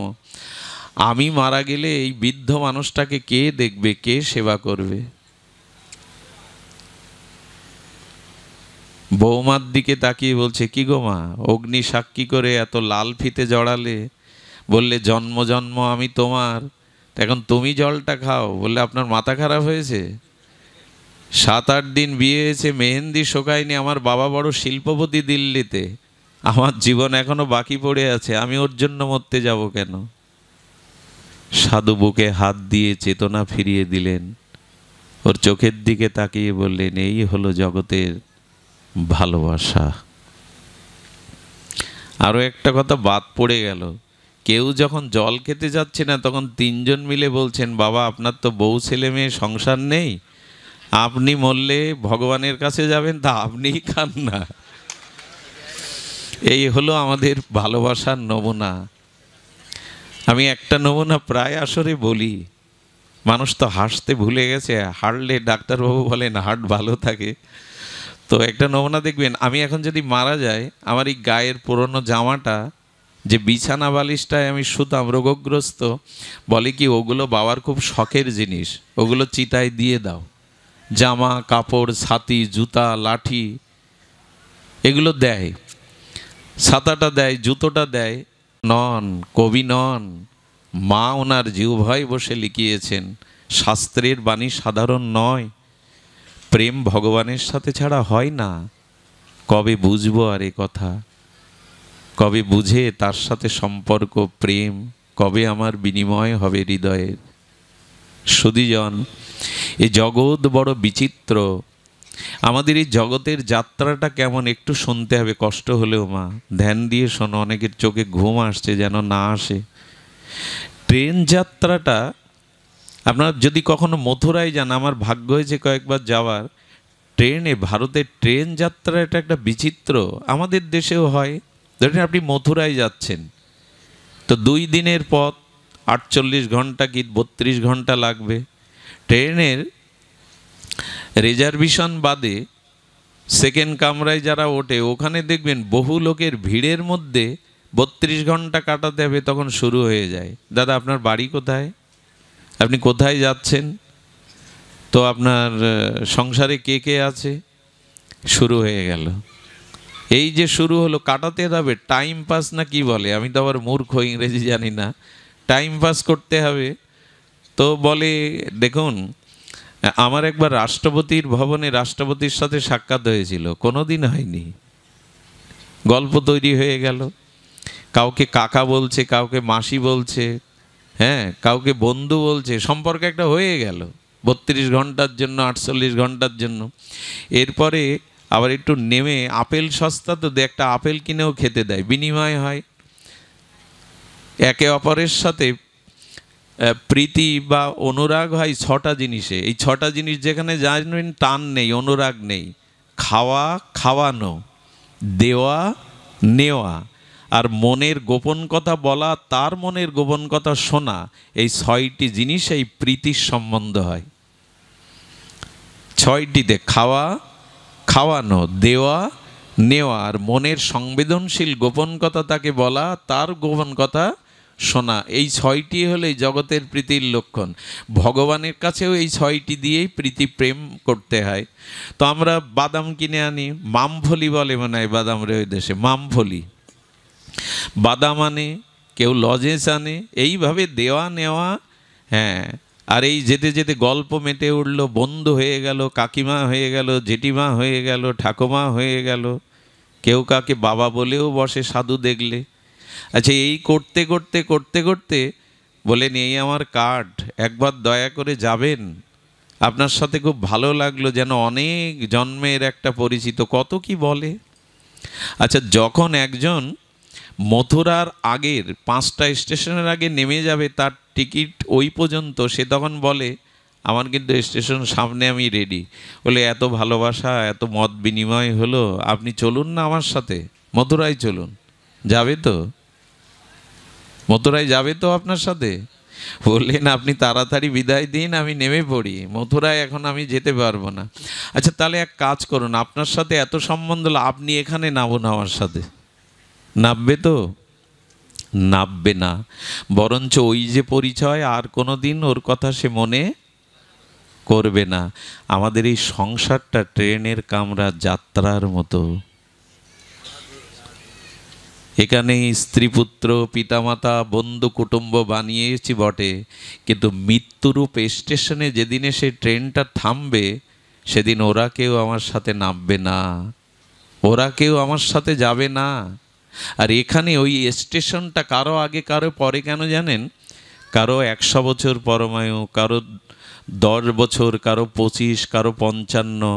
এই পরমায়ু ঈশ্বর আয়ুটা লিখে দিয়েছেন, তাকে নেমে যেতেই হবে। বাবার আগেও ছেলে নেমে যেতে পারে, মায়ের আগেও সন্তান নেমে যেতে পারে। যার যতটুকু স্টেশন লেখা না, ওইখানে তাকে নেমে পড়তে হবে। এই ট্রেন যাত্রার মতো আমাদের সংসার যাত্রাটা আমরা মানি তো, এটা অনুভব করি তো। এরা পূর্বজন্মে কেউ আমার ছিল না, এই পিতা, এই মাতা, এই স্ত্রী, এরা পূর্বজন্মে আমার কেউ ছিল না। আবার আমার মৃত্যুর পরে নূতন যেখানে যাব, নূতন শরীর পাবো, এরা আমার সাথে যাবে না। এরা এক জন্মের এই কটা দিনের ট্রেনের কামরার মতো পরিচয়। এরা আমার সাথে মৃত্যুর স্টেশনে কেউ নামবে না, আমিও ওদের সাথে মৃত্যুর স্টেশনে যাব না। এই স্বল্প দিনের পরিচয়, এটাকে প্রেম বলা যায়? প্রেম কাকে বলে আমরা পরে বলছি, খুব মধুর লাগবে শুনলে প্রেম কাকে বলে। কিন্তু এই সংসার যাত্রাটা এমন, এই জন্য টিকিট যার যেখানে কাটা, নেমে যেতেই হবে। কোনো ডাক্তারবাবু আপনাকে বাঁচাতে পারবে না, পৃথিবীর কোনো ধন ঐশ্বর্য বিদ্যা আপনাকে। আমাদের সাতক্ষীরার এক স্বনামধন্য সার্জারি বিভাগের প্রধান ছিলেন শ্যামাপদ পাল। ইনি যে কত রোগীকে সুস্থ করে বাড়ি পাঠিয়েছেন, ক্যান্সারে আক্রান্ত হয়ে কলকাতার ঠাকুরপুকুর হসপিটালে যখন উনি মৃত্যুপথযাত্রী, কেঁদে কেঁদে একটা কথা বলেছিলেন, সারা জীবন ডাক্তারি করে কত রোগীকে সুস্থ করে বাড়ি ফিরিয়েছি, আমি যদি জানতাম আমার রোগের, আমার মৃত্যুর কোনো ওষুধ জানা নেই, আমি সেই ডাক্তারকেই ডাকতাম, সারা জীবন এর পেছনে সময় ব্যয় করতাম না। যদি আমি জানতাম আমার জানা নাই। ঠাকুর রামকৃষ্ণদেব পরমহংসের কথাগুলো তো বিচিত্র। উনি বললেন ডাক্তার, উনি বললেন তাকে ডাকো, তোমার রোগ কে সারাবে, তোমার ভবব্যাধি কে সারাবে, এর জন্য জগতের ডাক্তার না, ডাক্তার, তাকে ডাকো, তাকে ডাকো, তাকে ডাকাটাই তোমার ভবব্যাধির একমাত্র ঔষধি। আচ্ছা চিন্তা করুন তো, এটা শুধু আমাদের জন্য না, অভিমন্যুর পিতাকে, পাণ্ডবদের যে অভিমন্যু মারা গেল চক্রব্যূহে, ওর পিতাকে অর্জুন, বিশ্বজয়ী অর্জুন, যার রথের সারথি কৃষ্ণ, এবং অভিমন্যুর মামা হয় স্বয়ং ভগবান কৃষ্ণ, উনিও আছেন। কিন্তু ট্রেনের টিকিট যে পর্যন্ত অভিমন্যুকে চলে যেতে, কেন অর্জুন তুমি বিশ্ববিজয় রাখতে পারলে না? কেন ভগবান তোমার ভাগ্নে হয়, তুমি মামা, তুমি রাখতে পারলে না? শ্রীকৃষ্ণের চরণে পড়ে অর্জুন কাঁদছে, অভিমন্যুর মতো পুত্র এইভাবে নিদারুণ চক্রব্যূহে অস্ত্র আঘাতে মারা গেল, নিরস্ত্র অভিমন্যু, ভগবান তুমি সব পারো, আমার ছেলেকে ফিরিয়ে দাও। অর্জুনকে গোবিন্দ বললেন, তুমি গীতার বাণী শুনেছ, তুমি অনুভব করছো না যে কেউ কাউকে এভাবে ফেরাতে পারে না? বললেন তুমি সব পারো, হে কৃষ্ণ, হে যাদব, কৃপা করে আমার সন্তানকে ফিরিয়ে দাও। শরীরটা তিনটি, স্থূল শরীর, সূক্ষ্ম শরীর, কারণ শরীর। আমাদের শরীর তিনটি, মৃত্যুর সাথে সাথে স্থূল শরীরটাই জগতে পড়ে থাকে, রক্তমাংসের পিণ্ড। আর ফুলটা ফুটেছে, গন্ধটা বাতাসে যেমন বহু দূরে চলে যায়, ফুল যায় না, গন্ধ যায়, তেমন আমার সারা জীবনের যে কর্ম সংস্কার, ওইটা সাথে নিয়ে যায়, তার নাম কারণ শরীর। আর একটা আছে সূক্ষ্ম শরীর, বায়ুবীয় সূক্ষ্ম, ইতাত্তরঙ্গে ঘুরতে থাকে। শরীর তিনটি। আচার্যরা বললেন ভগবান কৃষ্ণ তখন অভিমন্যুর সূক্ষ্ম শরীরটাকে আহ্বান করলেন, আকাশ মার্গে এসে বলছেন ভগবান আপনি আদেশ করুন, কি জানতে চান? বলো তোমার পিতা তোমায় ডাকছে। বলো অভিমন্যু, অভিমন্যু আমি তোমার পিতা অর্জুন, ফিরে এসো, তুমি কথা বলছো ফিরে এসো। অর্জুনকে কি বলেছিল জানেন? কিছুক্ষণ আগে মরে যাওয়া অভিমন্যু, কে কার পিতা? আপনি আমার পিতা নন। যদি আত্মা ফিরে আসে মরার পরে, তো মাকে বাবাকে আত্মা ওই কথাই বলবে, আমি আপনার পুত্র নই। কিছুদিনের দায়িত্ব হয়তো আপনার কাছে পরমাত্মা দিয়েছিলেন, ওই সময় পুত্র ছিলাম, এখন আমি আপনার পুত্র নই। বলা যায় আপনি হয়তো কোনো জন্মে আমার পুত্র ছিলেন,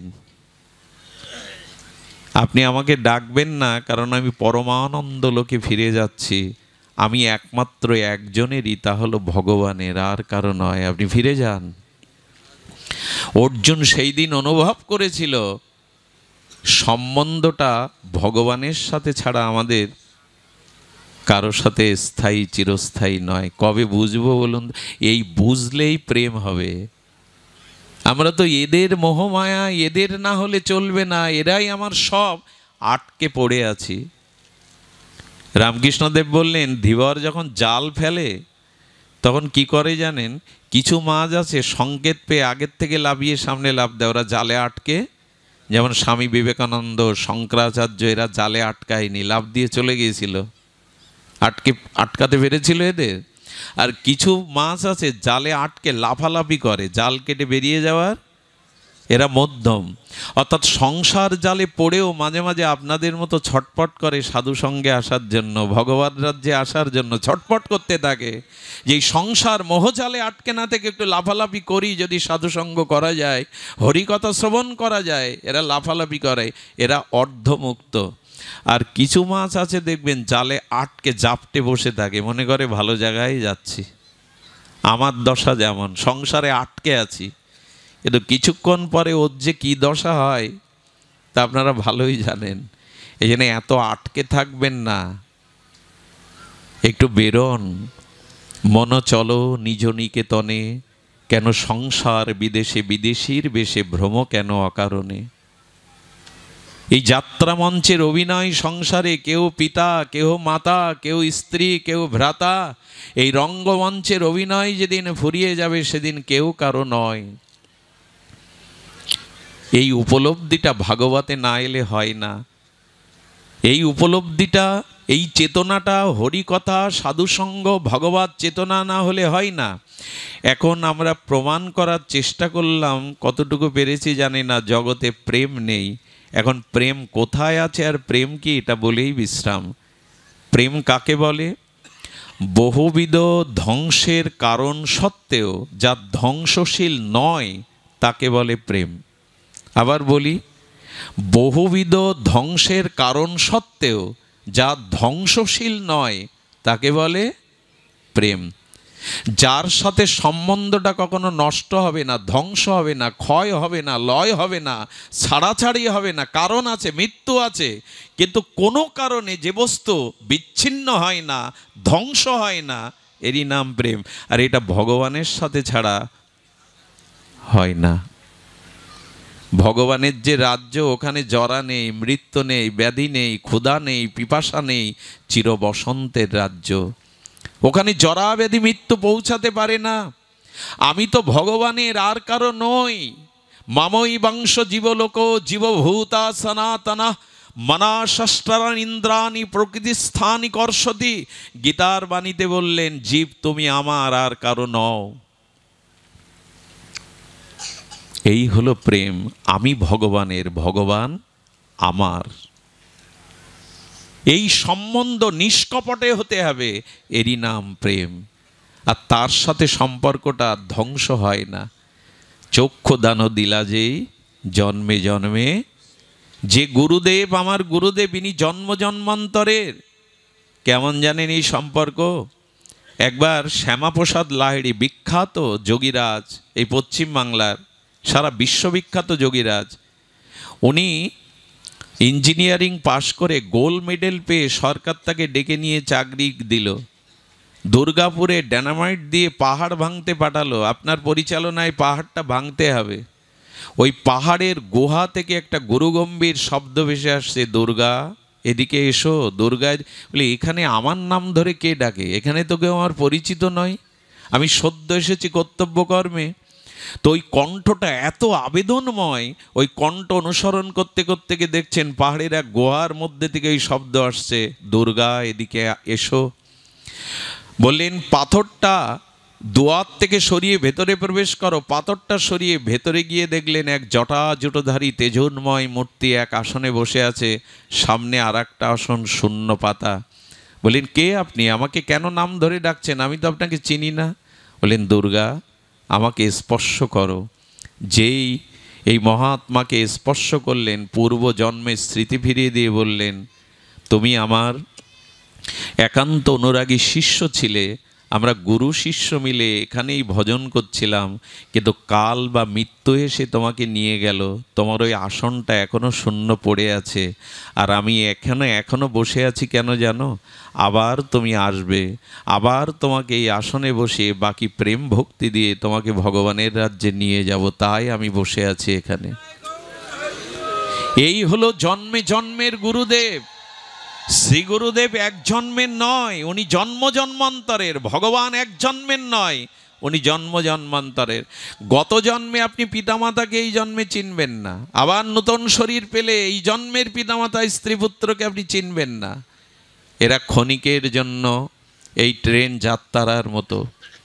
সুধীবৃন্দ, এই জন্য প্রেম তার সাথেই হয় যে প্রেম অখণ্ড, চিরন্তন, শাশ্বত, সনাতন, যেখানে বহুবিধ ধ্বংসের কারণ সত্ত্বেও যা ধ্বংসশীল নয়, তাকে বলে প্রেম। এই প্রেম পরমাত্মার সাথে, শ্রী ভগবানের সাথেই হয়। এই জন্য মীরার মতো রাজরানী রাজপ্রাসাদ ছেড়ে পথে উঠেছিল, আর বৃন্দাবনের পথে পথে মীরাবাই তার গিরিরাধির প্রেমে, আর তিনি উতলা হয়ে এমনি করে সর্বস্ব ত্যাগ করেছিলেন। শ্রীকৃষ্ণ চৈতন্য মহাপ্রভু রাধা কৃষ্ণ প্রেমাবতার প্রেমতত্ত্ব শিরোমণি, তিনি তার পক্ষ কেশধারী সচিমাকে, জগজ্জননীকে ত্যাগ করে, বধূ চতুর্দশ বর্ষীয় বিষ্ণুপ্রিয়াকে ত্যাগ করে, নিমাই পণ্ডিত পাণ্ডিত্যের অভিমান ত্যাগ করে, চিরকাঙাল হয়ে সন্ন্যার বেশে তিনি বেরিয়েছিলেন দ্বারে দ্বারে। কিসের জন্য? প্রেমের জন্য, প্রেমকে বোঝানোর জন্য। কই ত্যাগ কোথায় আমাদের? পড়েই তো আসি সেই জালের মধ্যে, আমার আমার। এই জন্যই সংসারকে আমার আমার চিরদিন করে থাকাটা আমাদের প্রেম প্রাপ্তির অন্তরায়। তাই সংসারে থাকুন, স্ত্রী পুত্রের প্রতি দায়িত্ব কর্তব্য পালন করুন, কিন্তু ভালোবাসা, সম্পর্ক, সম্বন্ধ, অনুরাগ ভগবানের প্রতিদিন। কবে আর এটা দিব? কবে আর এটা বুঝবো? এই প্রেম, এই ভালোবাসা ভগবানের সাথে যতদিন না হবে, ততদিন প্রসন্নতা আসবে না, ততদিন হৃদয়ের প্রাপ্তি, ঐকান্তিক প্রাপ্তি আসবে না, আর ততদিন আপনি ভক্তি স্পর্শমণি পাবেন না, যতদিন ভগবানের সাথে আপনার প্রেম না হবে। এই প্রেম হবে কি করে? প্রেম হবে তার অসমদ্য মাধুর্য লীলা কথা শুনতে হবে, তার মহিমা গুণগতা সাধুমুখে শুনতে হবে। এই শুনতে শুনতেই ধীরে ধীরে তার সৌন্দর্য, তার মাধুর্য, তার উদারতার প্রতি প্রেম আসবে। গীতায় বলেছেন, গতির ভর্তা প্রভু সাক্ষী নিবাস শরণাং শ্রীদ প্রভাব প্রলয়াং স্থানাং নিধানানাম বীজমব্যয়ম। আমি তোমার গতি, আমি তোমার ভর্তা, আমি তোমার প্রকৃত সুহৃদ, আমি তোমার আশ্রয়, আমি তোমার কেন্দ্র, আমি তোমার গতি, অন্য কেউ না। এ তো ভগবান বারবার বলছেন। গতির ভর্তা প্রভু সাক্ষী নিবাস শরণাং শ্রুদিয়। এটা কি বোঝো না? সারা জীবন যাদের জন্য আয় করলে, মৃত্যুর সময় আর একটি ধুতি ছাড়া কিছু দেবে না, তাও শ্মশানে ধুতিটা আগে পুড়ে যাবে। যেভাবে খালি হাতে এসেছো সেইভাবেই খালি হাতে যেতে হয়। এটা কি দেখো না? এটা কি চোখ মেলে চিতাতে কাকে পুড়তে দেখো না? যে ওই একটা ধুতি মাত্র, তাও সাথে যায় না, গেলেই আগুন লাগালে পড়ে যায়। এইটুকুই তো জীবন। তে এত ধরে কেন বসে আছো? যাকে ধরলে আর ছাড়াছাড়ি হয় না, যাকে ধরলে প্রেম পরশে জীবন অনন্ত আনন্দময় হয়, জরা মৃত্যু ব্যাধি অভিশাপ পোহাতে হয় না, তার সাথে সম্বন্ধ করার। এই সম্বন্ধ হবে যে তাকে ভালোবাসে, তার মুখে তার গুণমহিমা শুনতে হবে। কিশোর কুমারের একটা গান আমি মাঝে মাঝে গুনগুন করি। তাকে আমি চোখে দেখিনি, তার কথা অল্প অল্প শুনেছি, অল্প অল্প শুনে তাকে আমি, ওই কথাটা এই দিকে ঘুরিয়ে দিন, এই রাজ্যে ঘুরিয়ে দিন। কোনো শুদ্ধ ভক্তের মুখে, যে ভগবানকে ভালোবাসে, সেই নিষ্কিঞ্চন শুদ্ধ অনুরাগী ভক্তের মুখে যদি ভগবানের কথা শোনেন না, ওই কথা শুনতে শুনতে ভগবানের প্রতি আপনার প্রেম সঞ্চারিত হবে, অনুরাগ সঞ্চারিত হবে। এই জন্য ভগবানের কথা মন দিয়ে শুনুন, তার লীলা কথা শ্রবণ কীর্তন করুন। এর মধ্যে দিয়েই আমাদের জীবনের এই 700 চিরন্তন প্রেম আসবে। ছোট্ট একটা লীলা বলেই 5 মিনিটেই বিশ্রাম। কি করে শ্রবণে প্রেম হয়, আহা! দেখুন, আমি আগেও বলেছি কিছু লীলা বারবার স্মরণে আসে। একটি হলো চম্পা, আর একজন নাম সরলা, 2 বোন, একজনের 12 একজনের 10 বয়স। একদিন কি মনে করে ওদের গ্রামে ভাগবত শুনছেন, ওই ভাগবতে গিয়ে বসেছেন। আর ভাগবত প্রবক্তা বলছেন, বৃন্দাবনে যদি কেউ যায় আর যমুনা পুলিনে ব্রজের ধুলি যদি কেউ মাখতে পারে, আর ব্রজে গিয়ে যদি কোনো সাধুর দর্শন পাওয়া যায়, তবে সেই সাধুর কৃপায় গোপালকে পাওয়া যায়। 2 বোন এটা ভাগবত শুনে এসে রাত্রে ঘুমায়নি। চম্পা সরলা বলছে, বোন, বৃন্দাবনে গেলে, রেণু মাগলে, সাধু দর্শন করলে যদি গোপাল পাওয়া যায়, চল না, এই রাতেই আমরা হাঁটতে হাঁটতে যাই বৃন্দাবনে। ওখানে যদি কোনো সাধুর দেখা পাই, ওখানে যদি ব্রজের ধুলি মেখে গোপালকে পাই। আর ওরা যাওয়ার জন্য বললো, গোপাল তো সাধু দেখলে পাবো, কি নিয়ে যায়? একটু মাখন নিয়ে গেছে, গোপাল মাখন ভালোবাসে। 2 বোন সারা রাত অনুরাগে ঘুমায়নি। এই প্রীতি প্রেমের অজানা আকর্ষণে ওরা পায়ে হেঁটে 50 কিলোমিটার বৃন্দাবনে চলে গেছে। এ ধুলাগুলিকে মাখছে, এ ধুলা। পাঠে বলেছে, তোমাকে অঙ্গে মাখলে নাকি প্রেম হয়, গোবিন্দ পাওয়া যায়। ধুলায় গড়াগড়ি দিচ্ছে 2 বোন। ওই হরি কথাতে বিশ্বাসে তারা ধুলা নিয়ে গড়াগড়ি দিচ্ছে, হে ধুলা, হে ব্রজধুলি, তুমি প্রেম দাও। আসলে এই ব্রজধুলিতে প্রেম আছে। ওইখানে রাধারানীর চরণের ধুলি মাখানো আছে। ওটা ধুলি নয়, ধুলি নয়, গোপীপদ রেণু। ওটা মাগলেই অনুরাগের সঞ্চার হয়, ওটি অঙ্গে মাগলেই প্রীতির সঞ্চার হয়। তারা মেখেছে, যমুনাকে প্রার্থনা করছে, হে যমুনে, হে যমুনে, তুমি একবার সাধু দেখিয়ে দাও, একবার আমাদের গোপালকে, লালাকে মিলিয়ে দাও। বৃক্ষকে ডেকে ডেকে বলছেন, বাবাজি পাঠে বলেছেন, তোমরা মনি ঋষি, বলে দাও না গোপাল কি করে পাবো। যদি কখনো যুক্তিতর্ক বাদ দিয়ে চোখের জলে ব্যাকুল হতে পারেন ভগবানের জন্য, তখনই ভগবানকে তার হৃদয়ে আড়রণ তুলে আপনার কাছে টেনে আনতে পারে বিশুদ্ধ চোখের জল। কেউ যদি ভগবানের জন্য বিরহে কাতর হয়ে, লোককে দেখানোর জন্য না, অনুকরণ করে না, নকল করে না, যাত্রা অভিনয়ের মতো না, কেউ যদি সত্যি সত্যি ভগবানকে পাওয়ার জন্য নিষ্কপটে ভগবানকে ডাকতে থাকে চোখের জলে, ভগবানের আসন কেঁপে ওঠে, হৃদয় কেঁপে ওঠে।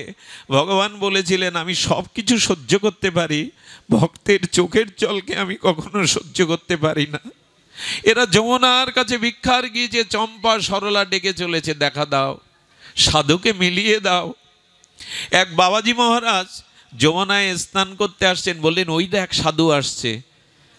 ওই যমুনায় স্নানের জন্য কাঁধের ব্যাগটা রেখে উনি মলমূত্র ত্যাগ করতে জঙ্গলের দিকে চলে গেলেন। বৃন্দাবন তখন জন অরণ্য বসতি এত নয়, ঘন জঙ্গল। এই 2 বোন তাড়াতাড়ি এসছে, সাধু দেখেছি, গোপাল পাওয়া যাবে। ওই থলের থেকে বের করছে গোপীচন্দন, জপের মালা, একটি প্রেম ভক্তি চন্দ্রিকা। বের করতে করতে দেখছে একটা কাঠের কৌটা। বলেন, এর মধ্যেই নিশ্চয় গোপালকে লুকিয়ে রেখেছে সাধু। কাঠের কৌটা খুলে দেখে ওখানে হাকুড়ি গোপাল বসে আছে। ওরা তো এর আগে গোপাল দেখেনি, বলে, এই দেখ সরলা। চম্পা বলছে, এই দেখ সরলা, এর মধ্যে গোপাল বসে আছে, ধন্য আমরা। বুকে নিয়ে 2 বোন কাঁদতে শুরু করেছে। সঙ্গে সঙ্গে সরলা বলছে, সাধুর জন্য গোপাল পেলাম, কিন্তু সাধুর হৃদয়ে দয়া নেই। কেন? ওই ছোট্ট কাঠের বাক্সের মধ্যে বসে বসে না গোপালের পা বেঁকে গেছে। দেখ হাকুড়ি গোপালের পা বাঁকা তো, ওরা তো জানে না। বললেন সাধুর দয়া কই, সাধু এমনি করে কাঠের বাক্সে রেখেছে, এদের গোপালের পাটা বেঁকে গেছে। খুব কষ্ট হয়েছে গোপাল তোমার, না এগুলো আবেগ না, এইগুলোই প্রেম। প্রেম কখনো বুদ্ধি দিয়ে হয় না, পরিকল্পনা করে হয় না, এটা হৃদয়ের শতশীর্ষ অনুরাগের প্লাবন। বন্যা যেমন সব কিছু ভাসিয়ে নিয়ে যায়, প্রেম তেমনি সব কিছু ভাসিয়ে নিয়ে যায় অনুরাগে। তখন বলছে যে মাখন এনেছিলাম আয়না, মাখন দিয়ে একটু পাটা টেনে দিই যদি সোজা হয়ে দাঁড়ায়। চোখের জলে এই নির্মল মাখন দিয়ে চম্পা সরলা পা টেনে বলছে তোমার খুব কষ্ট হয়েছে গোপাল, একটু উঠে দাঁড়াও না। ভক্তাধীন ভগবান এই প্রেমের চোখের জলে ওখানে হাকুড়ি গোপাল দাঁড়িয়ে পড়েছেন, গোপাল হয়ে দাঁড়িয়ে পড়েছেন, তাদের দর্শন দিয়ে ধন্য করছেন। যেই না দাঁড়িয়েছে মাখন সেবা দিয়ে বুকের মধ্যে চেপে ধরেছে। সুধীবৃন্দ সাধু আসতে দেখে তাড়াতাড়ি ওরা জঙ্গলের কাছে লুকিয়ে বলছে দেখি সাধু কি করে। সাধু এসে দেখে যমুনায় ডুব দিয়ে উঠে দেখে তার হাকুড়ি গোপাল দাঁড়িয়ে আছে। বুঝতে বাকি রইল না কোনো মরমী প্রেমিক ভক্ত ভগবানের এই দশায় উপনীত করেছে, ভগবানকে দাঁড় করিয়ে দিয়েছে। সুধীবৃন্দ গোপালকে জড়িয়ে ধরে বললেন, ও আমার কথাই তুমি কখনো সোজা হয়ে দাঁড়িয়ে দর্শন দাওনি, আমি ভালোবাসতে পারিনি বলে, আমি তোমাকে প্রেম দিতে পারিনি বলে। কারা তারা যাদের প্রেমে তুমি দাঁড়িয়েছ? ওই দিনই ভগবান দৈববাণী দিয়ে বললেন যে সরলতার কাছে আমি চিরকালই সরল। দেখুন ভগবানে পেতে গেলে, প্রেম করতে গেলে সরল হতে হয়। এত যুক্তি বুদ্ধি চালাকি থাকলে ভগবানকে ভালোবাসা, এই সরলতাই ভগবান প্রাপ্তির উপায়, সরলতাই উপায়। আমাদের গোপালগঞ্জের চামেলি মাকে দেখেছি, হরিনামে কাঁদতেন, গুরুদেবের কথা শুনলেই চোখে জল আসতো, অনুরাগ আসতো। কারো কারো এমন হয় হরিনামে যদি চোখে জল আসে না, তার লীলা শুনলে যদি হৃদয়টা দ্রবীভূত হয় না, জানবেন কিছু কিছু প্রেম আপনার হৃদয়কে স্পর্শ করেছে। বিশেষ করে ভগবানের নাম রূপ লীলা কথা শুনতে গিয়ে যদি প্রেমাশ্রু ঝরে, হৃদয় যদি দ্রবীভূত হয়, এই দ্রবীভূত হৃদয়ে অনন্ত জন্মের পাপ বাসনা চলে গিয়ে হৃদয়ে ভগবানকেই বসিয়ে দেয়। তাই অনুরোধ করব, এই সংসার বড় বিচিত্র জায়গা, এখানে একমাত্র ভগবানকেই ভালোবাসুন, তাকেই একটু প্রাণের প্রাণারাম করে দিন, তার কাছে যান, তাকে একটু ফুল তুলসী দিন, তাকে একটু সুন্দর করে নয়ন অভিরাম মাধুর্যকে হৃদয়ের অনুরাগ মিশিয়ে দেখুন। আর সাধু সঙ্গে যান, সাধু সঙ্গে না গেলে, হরিকথা শ্রবণ না করলে, তার অসমধ্য মাধুর্য শ্রবণ না করলে কখনোই প্রেম আসবে না। আপনাদের জীবনে প্রেম প্রাপ্তি হোক, আপনাদের জীবনে ভগবানের প্রতি আকুল নিবেদন অনুরাগ আসুক। এই হলো স্পর্শমণি, এই হলো পরশমণি, তাকে ভালোবাসা, তাকে সর্বস্ব দেওয়া। গোবিন্দ তোমার হলাম যদি বলে একবার, ভববন্ধ হইতে গোবিন্দ তারে করেন পার। ভগবান পারই করেন। একবার এক অন্য শাসকের অত্যাচারে এক ব্রাহ্মণ তার স্ত্রীকে নিয়ে পালিয়ে যাচ্ছে যে ধর্ম ত্যাগ করব না, দেশ ছেড়ে ঘর ছেড়ে চলে যাব, ধর্ম ত্যাগ করব না। আরে পেছনে সেনারা আসছে তাদের ধর্মচ্যুত করবে বলে যেতে যেতে নদীর ধারে গিয়ে দেখছে মাঝি নেই, নৌকা নেই। পেছনে সেনারা স্ত্রীর হাত ধরে বলল জীবন দেব এই নদীতে বিসর্জন দিয়ে, কিন্তু ধর্ম ত্যাগ করবো না, এসো ঝাঁপ দেই। যেই ঝাঁপ দিতে গেছে হা গৌর বলে এক নবীন মাঝি এসে বললেন, দুর্গা ঝাঁপ দিতে হবে না, এই নৌকায় ওঠো। নৌকায় করে পার করে দেওয়ার পরে বললেন আপনাকে কি দেব? ধর্ম বাঁচালেন, জীবন বাঁচালেন। বলেন আজ কিছু দিতে হবে না, একদিন চেয়ে নেব। মহাপ্রভু একদিন ডাকছেন, মহাপ্রভু একদিন এই ভক্তকে ডাকছেন অনেক দিন পর, তোমার মনে পড়ে একদিন এক মাঝি তোমায় পার করেছিল? বলে হ্যাঁ প্রভু, কে সে? বলো সেদিন আমি তোমার নৌকা নিয়ে পার করে দিয়েছিলাম, আমি পার করে দিয়েছিলাম। বললেন প্রভু যদি পার করে থাকো তবে আর একটা নিবেদন, সেদিন তুমি পার করে দিয়েছিলে, কিন্তু আর একটা খেয়াঘাট আছে, আর একবার আমাকে পার হতে হবে। সেই খেয়াঘাটের মাঝি হয়ে সেদিনও পার করে দিও। সেদিন আমি কিছু দিতে না পারি, এমনি করে তুমি পার করে দিও। ওই ঘাটে একমাত্র ওই ভগবানই আছে, আর কোনো মাঝি নেই। ওই মাঝির কথা একটু ভাবুন। ওইখানে গিয়ে বসে থাকতে হবে যেন তিনি তরণীতে পার করে দেন। এই পারের চিন্তা করে এই মরময় জগৎ থেকে ভগবানের রাজ্যে যাওয়ার জন্য একমাত্র মাঝি কাণ্ডারি ভগবানই। তাকে অন্তত দিনন্তে একটু স্মরণ করুন। সময় তো ফুরিয়ে আসছে, এ জগতের আয়ু সময় ফুরিয়ে আসছে, তাকে স্মরণ করুন যাতে শেষের খেয়াতে তিনি আমাকে তুলে নেন। ডাক্তারবাবুকে কি বলে ধন্যবাদ দেব? ইনি ফরিদপুর থেকে তার এই জন্মস্থানে এসে এহেন অনুষ্ঠান দিয়ে মানুষের সাত্ত্বিক প্রেমার এই প্রেমের তরঙ্গ তোলেন। কষ্টার্জিত অর্থ একেই বলে সদ্ব্যয় করা। অর্থ তো অনেকের আছে, সৎ কাজে ব্যয় সবার অর্থ হয় না। ওনার পরিবার ওনার জন্য আশীর্বাদ করবেন, সুস্থ শরীরে আপনাদের পদধূলি পেয়ে এমনি করে যেন উনি ভগবত এই নাম প্রেম প্রচার করতে পারেন। উনি এখানে এসেছেন শুনে ভালো লাগলো, অনেক রোগী দেখেছেন উনি, স্বাস্থ্য ক্যাম্প বসিয়ে অনেক রোগীকে দেখেছেন। এইসব মানুষগুলো আমাদের মাঝে দীর্ঘদিন বেঁচে থাকুক। এমন বড় হৃদয় মানুষের প্রতিটি গ্রামে দু চারজন থাকলে তবে আমাদের প্রশস্তি, শান্তি, আপনাদের সবার কল্যাণ। কত দূর থেকে বাবারা এসেছেন, ফিরে যাবেন। যাওয়ার আগে আপনাদের সকলের চরণে সশ্রদ্ধ দণ্ডবাদ জানিয়ে ভাগবত কথা এখানেই বিশ্রাম রাখছি। শ্রীগুরু প্রেমানন্দে হরি বল।